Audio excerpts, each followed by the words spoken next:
नहमदुहु व नसल्ली अला रसूलिहिल करीम अम्मा बाद।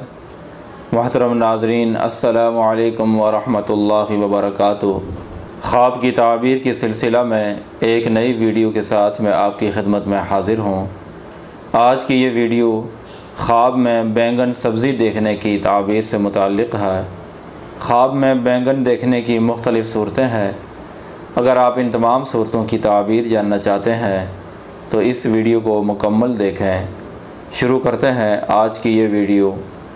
हज़रत इब्ने सीरीन रहमतुल्लाह अलैह ने फरमाया है, ख्वाब में बैंगन खाना, चाहे वो बैंगन के मौसम में हो या बेमौसम हो, और चाहे बैंगन पका हुआ खाया जाए या कच्चा खाए, या बैंगन खाने में मज़ेदार हो या बदमज़ा हो, तमाम सूरतों में इसकी ताबीर गम और परेशानी है साहिब ख्वाब के लिए, ख्वाब देखने वाले के लिए।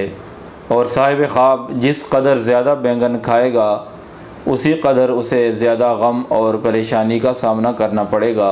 हज़रत इब्ने सीरीन रहमतुल्लाह अलैह ने फरमाया है, अगर कोई आदमी ख्वाब में देखे कि उसके पास बहुत से बैंगन हैं और उसने वो बैंगन ख़ुद नहीं खाए बल्कि आगे किसी को बेच दिए हैं या किसी को बतौर तोहफ़ा में मुफ्त में दे दिए हैं, या उसने वो बैंगन अपने घर से उठाकर बाहर रख दिए हैं या अपनी दुकान से उठाकर बाहर रख दिए हैं, इन तमाम सूरतों की ताबीर है कि साहिब ख्वाब से गम और परेशानी दूर होगा।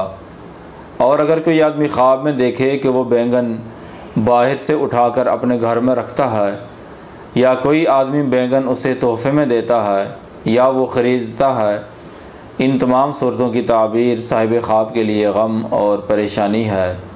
ये थी ख्वाब में बैंगन देखने की ताबीर। अगर आप भी किसी ख्वाब की ताबीर जानना चाहते हैं तो इस वीडियो के नीचे कमेंट करें या हमारे व्हाट्सअप नंबर पर रब्ता करें। व आखिर दावाना अनिल हम्दुलिल्लाहि रब्बिल आलमीन।